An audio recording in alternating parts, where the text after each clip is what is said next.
দেখো এই জিনিসটা দেখো, এইটা হচ্ছে বাইরের দেয়াল, বাইরের দেয়ালের কোণ, এটা হচ্ছে ভেতরের দেয়ালের কোণ, এই কোণটা এটা ভেতরের দেয়ালের, এইটা হচ্ছে বাইরের দেয়ালের। এবার দেখো এই যে এইখানে আমি যে তীর চিহ্নটা দিয়েছি, এই তীর চিহ্ন, এই তীর চিহ্ন, এটা হচ্ছে একটা ঘরের ভেতরটা, এইটা 13 ফিট।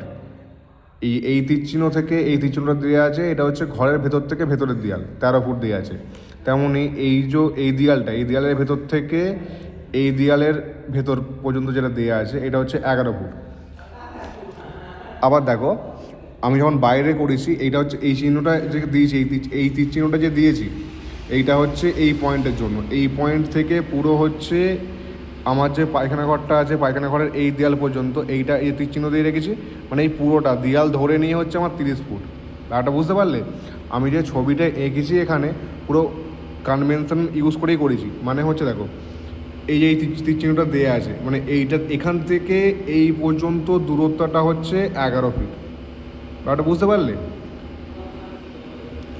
আবার এই যে এখান থেকে মানে এই ঘরের ভেতর এই তীর চিহ্ন থেকে এই তীর চিহ্ন, এই দেয়ালটা হচ্ছে 11 ফুটে, আর এইখান থেকে এই পর্যন্ত হচ্ছে 13 ফিট।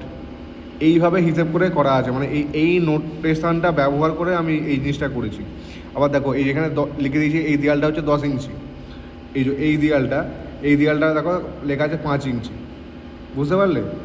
এই দেয়ালটা 10 ইঞ্চি, এই দেয়ালটা 10 ইঞ্চি, আর এই দেয়ালটা এইটা পুরো সেম সোজা সোজা পুরো একদম পুরো স্ট্রেট হবে, যেটা আমি করিনি, এইটা পুরো সোজাসুজি হবে।